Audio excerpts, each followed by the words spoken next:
अनुकूल चंद जी के 135वां जन्म उत्सव पालन कर हम लोग को बहुत सौभाग्य का बात है कि हम लोग को मातृ सम्मेलन करने का मौका मिला। हम लोग का मातृ सम्मेलन शुरू होने जा रहा है।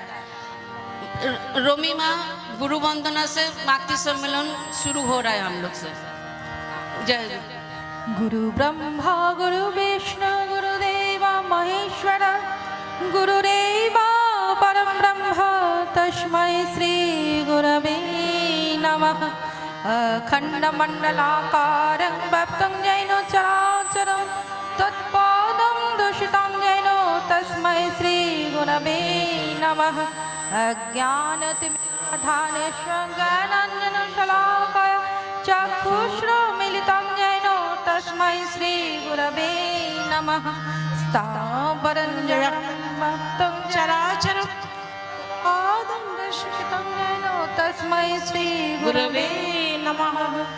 चित्रूपेण परिव्याप्तं त्रैलोक्यं सचारं च पादं दर्शितं येन तस्मै श्री गुरवे नमः।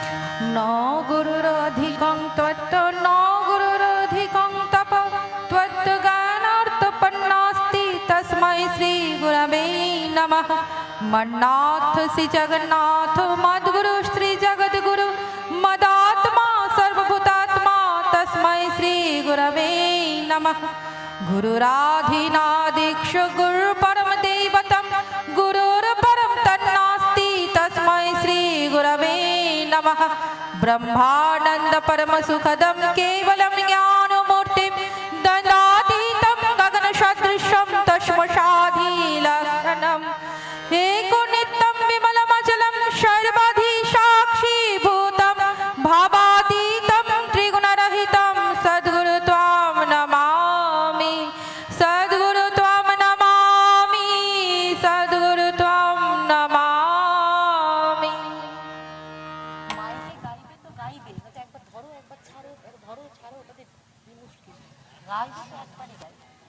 अभी गुरु वंदना के बाद हिंदी में सत्यानुसरण पाठ करेंगी शशि सिंह माँ। शशि सिंह माँ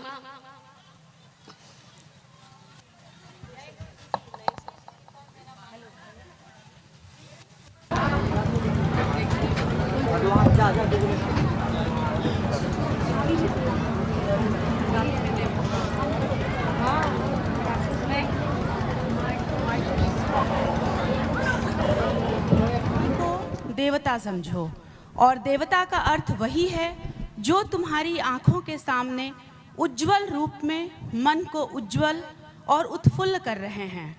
देखो, तुम्हारी सेवा आचरण या भ्रांत प्रेरणा से यह मलिन न हो उठे। तुम उनकी ज्योति और आनंद का ईंधन बनो, किंतु इतना या ऐसा न बनो जिससे दबकर वह बुझ जाए। स्वस्ति स्वस्ति स्वस्ति। सत्यानुसरण नारी नीति पाठ हुआ।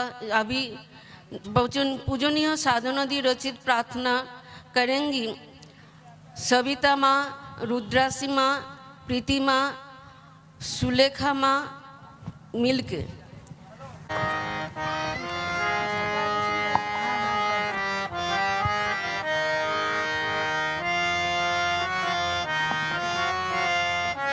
हाँ हाँ। तोरा सुन रे भाई बोले जाई बाजा बड़ार पर जे पथे चले छे ठाकुर अनुकूले रात सुनो पुण्य कथा सुनो पुण्य कथा तार व्रत कही विवरण जे कथा सुनिले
की बेसी सेवा करो, इष्ट पथे चलो, ये तो आर्य नीति।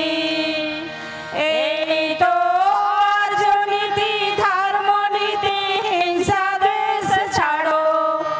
হিন্দু বুদ্ধ মুসলমান যে যার পথে চলো, পালো বর্ণাশ্রম। পালো বর্ণাশ্রম, করো প্রেম, ইষ্ট কর্ম করো।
सुनो रे भाई मेरे मालिक जगत के नाम,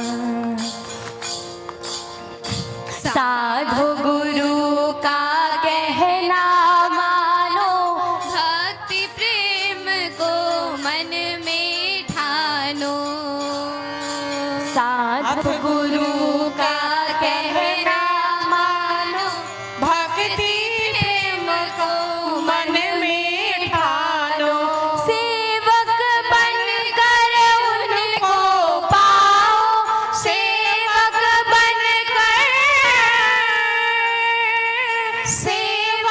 बनकर उनको पाओ, प्रभु पकड़ेंगे हाथ, मेरे मालिक जगत के नाम, सुनो रे भाई मेरे मालिक जगत के नाम, उन्हीं दयाल का चरण पकड़ ले, उन्हीं दयाल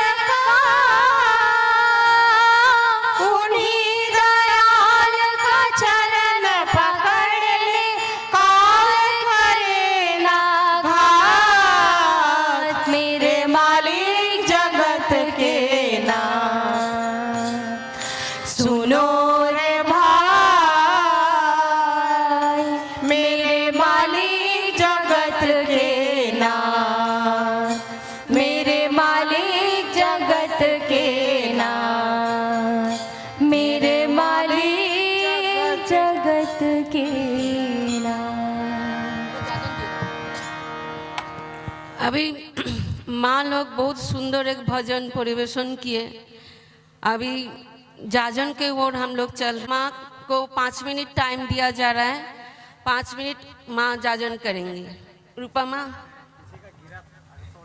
गागर में सागर, उस तरह से बोलने पे तभी समझ में आए वो चीज़ है। ठाकुर जी की बातें को अगर एक शब्द को ले, वो भी 5 मिनट में हम लोग नहीं समझ सकते, फिर भी 1 घंटा में मातृ सम्मेलन हम लोग को करना होता है। और सभी माँ को, सबको अपनी अपनी अनुभूतियाँ हैं, सब कोई कुछ ना कुछ बताते हैं। हम बोलना चाहते हैं कि हम लोग जो माँ होती हैं, ठाकुर जी के अनुसार माँ 2 तरह की होती है, एक उत्तम कोटि, एक निम्न कोटि। आप किस कोटि की माँ बनना चाहते हैं, वो ठाकुर जी हमें नारी नीति में लिख के दिए हैं कि आप माँ कैसा बनना चाहते हो। फॉर एग्जाम्पल, अगर छोटा बच्चा आपका हो और मिट्टी का खिलौना, अगर जैसे मिट्टी का खिलौना आपने देखा है, आम, केला, अमरूद, सेब सब बना होता है। अगर मिट्टी का आम लेकर के वो बच्चा अगर चूस रहा हो, तो एक जो माँ होती है उस खिलौना को आके छीन के फेंक देती है। बेटा ये मिट्टी का है, इससे पेट खराब हो जाएगा। ये हुई निम्न कोटि की माता। लेकिन ठाकुर जी बोलते हैं कि जो उत्तम कोटि की माता है, वो कहीं से असली आम को ले आती है और कहती है बेटा इसको तुम रसपान करो, ये मैंगो है, ये मैंगो जूस है, ये खट्टा मीठा लगेगा। और जब बच्चा उस असली आम के रस का पान कर लेता है, तो फिर लाख उसके सामने मिट्टी का आम हो, कभी भी हाथ नहीं लगाता। तो हमें अपने बच्चे को कैसा बनाना है? असली आम का रस पान कराना है, हमारे दयाल के शरण में लाना है। तब वो बच्चा हमारा देश का निर्माण करेगा, हमारे परिवार का निर्माण करेगा और हमारे राष्ट्र का निर्माण करेगा। अगर हम अपने घर में राम लाएंगे, तभी घर घर में राम होगा। मेरे घर में रावण होगा, हर घर में रावण होगा। कि आज के समय में ठाकुर जी आए हैं, आज के समय में दयाल परमपिता हमारे पास आए हैं। हर घर में रावण है, तो अगर मार दिया जाए तो सृष्टि समाप्त हो जाएगी। लेकिन उसके अंदर जो रामत्व है, उसको आगे बढ़ाने के लिए कि उसको ऊपर करो, तब कुछ होगा। तो इसीलिए हम लोग अपने बच्चे को, 11 साल का बच्चा होता है तो हम उसको ठाकुर जी की शरण में दे देते हैं कि तुम ठाकुर जी का दीक्षा ले लो। 12 होने के बाद मेरा अगर रहना है पहले ठाकुर जी को ग्रहण करो। तो वही है असली आम का रसपान, यानी असली जो हमारे गुरु पुरुषोत्तम आज बैठे हुए हैं उनका शरण में ले आना, आचार्य का नीति विधि का पालन करने सिखाना, तब वो बच्चा आगे जा करके हमारा कद्र करेगा और नहीं तो हमें वृद्धाश्रम में ले जाएगा। अभी कुछ दिन पहले मैं 2-4 दिन पहले देवघर ठाकुरबाड़ी गई थी। वहां पे आचार्य देव ने एक बहुत ही अच्छी बात बोली। किसी दादा को बता रहे थे, वो बोले कि हमें ये चीज का काम करना, वो काम करना, वो काम करना है, मेरे घर उत्सव है, वहाँ उत्सव है, बहुत सारी बातें हो रही थी। आचार्य देव बोले कि आप उत्सव में जो दायित्व मिलता है, सत्संग में जो आपको दायित्व मिलता है, जैसे यहाँ आनंद बाजार हो रहा है, यहाँ मातृ सम्मेलन हो रहा है, उधर पार्किंग की व्यवस्था है, सारी सबको अपना अपना काम मिला हुआ है। तो जो वो काम कर रहे हैं वो ठाकुर जी को आशीर्वाद प्राप्त कर रहे हैं। लेकिन जिनको काम नहीं मिला है, जो कोई काम जिनको नहीं मिला है और हर काम में सहयोग कर रहे हैं, तो वो बोले आचार्य देव को उनको ठाकुर जी का अमृत मिल रहा है। आप खुद सोचिए, आपको आशीर्वाद के साथ साथ अमृत लेना है या नहीं। इसीलिए कहीं भी कुछ भी हो तो आप उसमें जहाँ तक हो सके, हम लोग को बोलना नहीं पड़े, दादा लोग को बोलना नहीं पड़े कि माँ आप ऐसे बैठो, ऐसे करो, ये करो, हम लोग खुद उसमें सहयोग का भागी बने। बस इसी के साथ मैं अपनी वाणी को विराम देती हूँ और सभी से अनुरोध करती हूँ कि ठाकुर जी का नीति विधि का पालन करें। और जो माँ यहाँ पे उपस्थित हैं, जिनके बच्चे রক্ত কমল যেন শোভিছে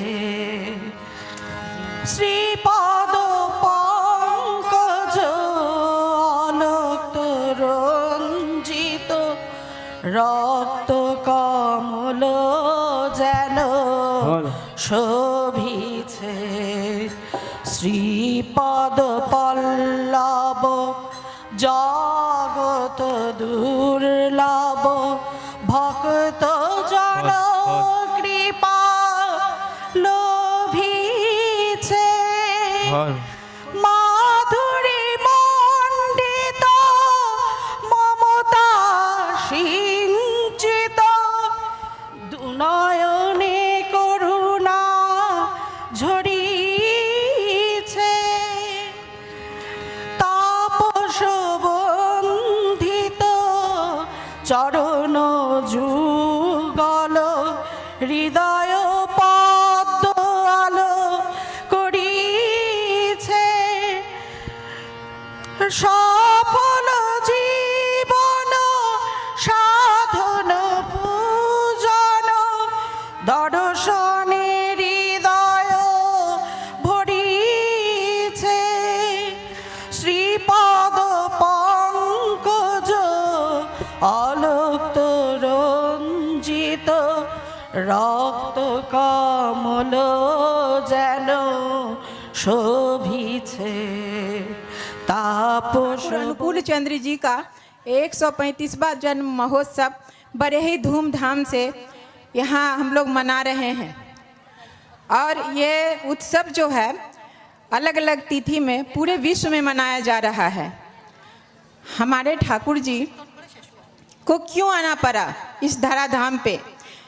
जैसे राम को आना पड़ा, कृष्ण को आना पड़ा, वैसे ठाकुर अनुकूल चंद्र जी को इस कली काल में आना पड़ा। क्योंकि आज मानव जो है, मानव नहीं बन के दानव जैसा मतलब व्यवहार हो गया है। तो उसका मुख्य कारण है माँ लोग में शिक्षा का, उत्तम शिक्षा का अभाव। तो आज ठाकुर अनुकूल चंद जी एक ऐसा व्यवस्था लेके आए हैं, सत्संग के माध्यम से जो लोग जुड़े हैं उन्हीं को पता है कि हम लोग को मातृ सम्मेलन दिए हैं। और उस मातृ सम्मेलन में हम लोग मनुष्य का गठन कैसे होगा उसकी शिक्षा हम लोग उस मातृ सम्मेलन के माध्यम से उस शिक्षा को प्राप्त करते हैं। एक नारी नीति ग्रंथ दिए हैं, जिसमें श्री बौड़ माँ का पूरे जीवन का गठन है, जीवन का चर्चा है, वो हमारी लक्ष्मी माता है।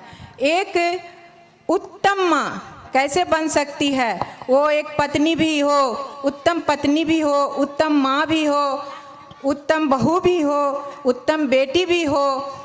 इसका सही शिक्षा कहाँ मिलेगा? आज देख रहे हैं हम लोग सही शिक्षा का कितना अभाव है। स्कूल कॉलेज में तो बच्चे जाते हैं और वहीं से फिर अपना आइडिया लगाते हैं, क्योंकि उनके जीवन में कोई आइडियल नहीं है। तो आज हम लोग ठाकुर अनुकूल चंद जी को ग्रहण करके अपने जीवन को धन्य कर रहे हैं। हम लोग बच्चों को भी 11 साल होते ही उनसे युक्त करते हैं, तो वो बच्चे जब स्कूल जाते हैं, क्योंकि मनुष्य के अंदर ही देव भाव भी है और दानव भाव भी है। जब हमारे अंदर जो दुष्क्रियता है वो प्रबल होता है, तो हमारे अंदर दानव भाव वो प्रबल हो जाता है। तो अगर हमारे अंदर प्रेम भाव रहे, हमारे अंदर सद्भाव रहे, हमको कैसे एक अच्छा मनुष्य बने, एक अच्छा इंसान बने, ठाकुर जी तो यही चाहते थे। तो ठाकुर जी बोलते हैं अच्छे इंसान बनाए नहीं जाते, अच्छे इंसान जन्म दिए जाते हैं। तो एक माँ पे इतनी निर्भरता है, एक नारी पे इतनी निर्भरता है। हम लोग अभी लास्ट 10 दिसंबर को ठाकुरबाड़ी देवघर गए थे, यहाँ से रांची से 35 माँ लोग गए थे यहाँ से।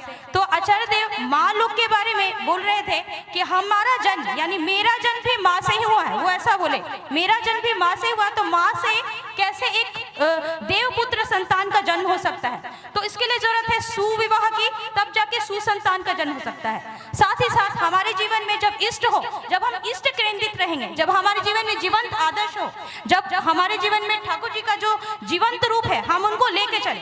तो जीवंत रूप अभी कौन है? परम जो पूज्यपाद आचार्य देव है, वही ठाकुर के जीवंत रूप है। उनका बात मानना, उनका जो निर्देश है, वही हमारा अभी परम धर्म होना चाहिए। उनका इच्छा है, उनका आशीर्वाद है अभी कि माँ लोग डीपी वर्क्स करें। ये डीपी वर्क्स क्या है आप सभी सुने होंगे, जानते होंगे।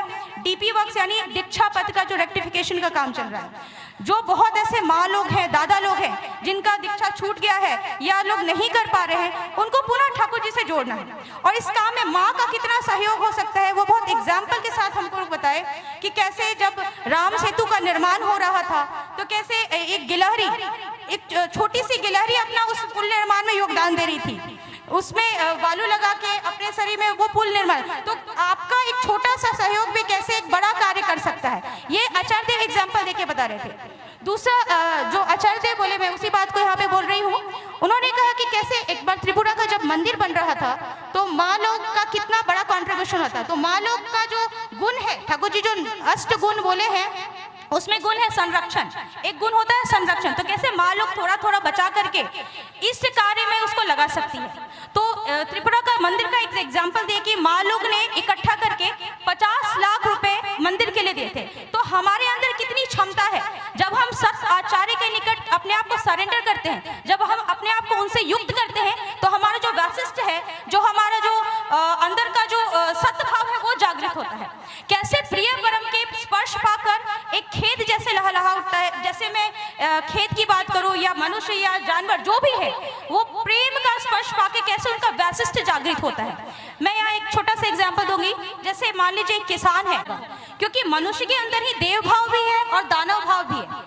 जब हमारे अंदर जो दुष्क्रियता है वो प्रबल होता है, तो हमारे अंदर दानव भाव वो प्रबल हो जाता है। तो अगर हमारे अंदर प्रेम भाव रहे, हमारे अंदर सद्भाव रहे, हमको कैसे एक अच्छा मनुष्य बने, एक अच्छा इंसान बने, ठाकुर जी तो यही चाहते थे।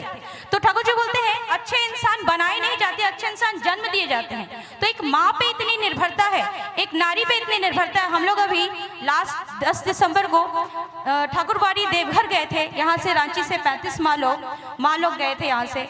तो आचार्य देव माँ लोग के बारे में बोल रहे थे कि हमारा जन्म यानी मेरा जन्म भी माँ से ही हुआ है। वो ऐसा बोले, मेरा जन्म भी माँ से हुआ, तो माँ से कैसे एक देवपुत्र संतान का जन्म हो सकता है? तो इसके लिए जरूरत है सुविवाह की, तब जाके सुसंतान का जन्म हो सकता है। साथ ही साथ हमारे जीवन में जब इष्ट हो, जब हम इष्ट केंद्रित रहेंगे, जब हमारे जीवन में जीवंत आदर्श हो, जब हमारे जीवन में ठाकुर जी का जो जीवंत रूप है हम उनको लेके चले। तो जीवंत रूप अभी कौन है? परम जो पूज्यपाद आचार्य देव है, वही ठाकुर के जीवंत रूप है। उनका बात मानना, उनका जो निर्देश है वही हमारा अभी परम धर्म होना चाहिए। उनका इच्छा है, उनका आशीर्वाद है अभी कि माँ लोग डीपी वर्क्स करें। ये डीपी वर्क्स क्या है आप सभी सुने होंगे, जानते होंगे। डीपी वर्क्स यानी दीक्षा पत्र का जो रेक्टिफिकेशन का काम चल रहा है। जो बहुत ऐसे माँ लोग हैं, दादा लोग हैं जिनका दीक्षा छूट गया है या लोग नहीं कर पा रहे हैं, उनको पुनः ठाकुर जी से जोड़ना है। और इस काम में माँ का कितना सहयोग हो सकता है वो बहुत एग्जाम्पल के साथ हमको बताए कि कैसे जब राम सेतु का निर्माण हो रहा था तो कैसे एक गिलहरी, एक छोटी सी गिलहरी अपना उस पुल निर्माण में योगदान दे रही थी, उसमें बालू लगा के अपने शरीर में वो पुल निर्माण। तो आपका एक छोटा सा सहयोग भी कैसे एक बड़ा कार्य कर सकता है, ये आचार्य देव एग्जाम्पल देके बता रहे थे। दूसरा जो आचार्य देव बोले, मैं उसी बात को यहाँ पे बोल रही हूँ।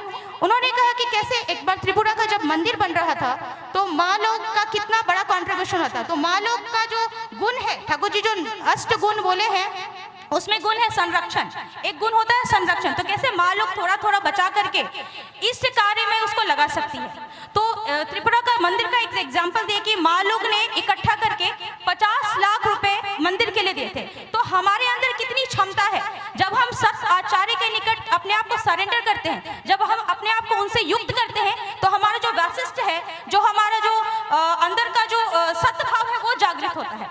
कैसे प्रिय परम के स्पर्श पाकर एक खेत जैसे लहलहा उठता है। जैसे मैं खेत की बात करूं या मनुष्य या जानवर जो भी है, वो प्रेम का स्पर्श पाके कैसे उनका वैशिष्ट जागृत होता है। परमराधा जगत जननी श्री श्री बड़मा की जय। परमराधा जगत जननी श्री श्री बड़मा की जय। परम पूज्य पाद श्री श्री बड़दा की जय। परम पूज्य पाद श्री श्री बड़दा की जय। परम पूज्य पाद श्री श्री बड़दा की जय। पूज्य पाद आचार्य देव की जय। पूज्य पाद आचार्य देव की जय। पूज्य पाद आचार्य देव की जय। वंदे पुरुषोत्तम, वंदे पुरुषोत्तम, वंदे पुरुषोत्तम, वंदे पुरुषोत्तम, वंदे पुरुषोत्तम, वंदे पुरुषोत्तम, वंदे आर्य पितृम, वंदे आर्य पितृम, वंदे मातृवर्गम, वंदे मातृवर्गम, वंदे अहं कृष्ण दैवतम, वंदे अहं कृष्ण देवतम, वंदे पुरुषोत्तम, वंदे पुरुषोत्तम। परम प्रेममय श्री श्री ठाकुर अनुकूल चंद्र जी की जय जय गुरु, सब कोई जय गुरु। जय गुरु सभी माँ।